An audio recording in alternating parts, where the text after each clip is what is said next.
Yesterday's Financial Times headline, "World on Borrowed Time as Tipping Point Looms in Middle East Energy Crisis." Since the war began, global reserves have fallen by 380 million barrels. The IEA estimates global oil consumption is running 6 million barrels a day above production. IEA chief said this week that the world has only weeks of oil reserves left. JP Morgan estimates OECD inventories could approach operational stress levels by early June. That's just 2 weeks away. Consider India's position. India's strategic petroleum reserves, SPR, holds 37 million barrels, enough for 7 days of consumption. The US holds 384 million barrels, China an estimated 910 million barrels. On LPG, India has just 1.4 lakh tons of storage against a daily consumption of 80,000 tons, more than half of its entire reserve consumed every single day. On LNG, there is no underground storage at all. The vulnerability that we have was known decades ago. It was never addressed.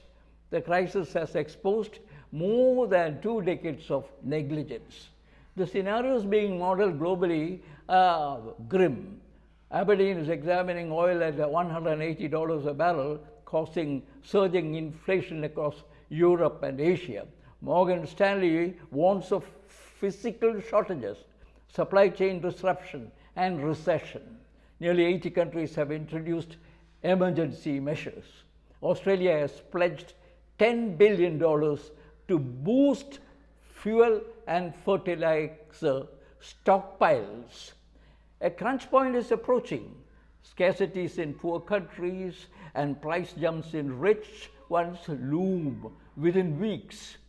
Even if the Strait is reopened today, it could take until late in the year to normalize Gulf output.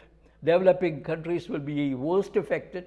The heavy subsidies used to protect consumers will become increasingly unaffordable. The fiscal deficit will become unsustainable. India's announced voluntary austerity measures and the competitive announcements by chief ministers of reducing vehicles on convoys are at best gestures, some kind of tokenism. Global inventories will hit stress levels in 2 weeks. The citizen deserves to know what actually is coming.